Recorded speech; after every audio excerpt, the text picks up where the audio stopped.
भैया 1 मिनट दूरी था आप चिल्लाइए मत तो गाली मत दीजिए, ठीक है? ये फालतू की मत बोलिए मुझे। और क्या करती है? मैं पुलिस के पास जाऊंगी। अच्छा चल पुलिस के पास चल रिक्शा गैस का रखना थोड़ी देर निकल क्या हो गया? तो कर दिया, आप कैंसिल नहीं करते कभी हम लोग का राइड? ಆಟೋದಲ್ಲಿದ್ದ ಮಹಿಳೆ ಹೇಳುವಂತೆ ತನ್ನ ಆ್ಯಪ್ನಲ್ಲಿ ನಿಮ್ಮ ಆಟೋ 1 ನಿಮಿಷ ದೂರ ಇರೋದು ಕಾಣಿಸಿಲ್ಲ, ಹೀಗಾಗಿ ನಾವು ಕ್ಯಾನ್ಸಲ್ ಮಾಡಿದ್ದೇವೆ. ಇದರಲ್ಲಿ ನಮ್ಮ ಬಟ್ಟೆನೂ ಕೇಳಿತು. ಆದರೆ ಟ್ರಾಫಿಕ್ ಹಾಕೊಂಡ ಚಾಲಕ ರೇಗಾಗಿ ಅಸಂಖ್ಯ ಪದಪ್ರಯೋಗ ಮಾಡಿದ.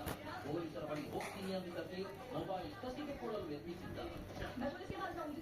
अच्छा पुलिस के पास चल रिक्शा एक सेकंड ಬೈಕ್ನಲ್ಲಿ ಸಾಕ್ತಿದ್ದ ಅನಿಲ್ ರೆಡ್ಡಿ ಎಂಬಾತ ದಂಪತಿ ಹಾಗೂ ಮಗುವಿದ್ದ ಕಾರನ್ನ ಅಡ್ಡಗಟ್ಟಿ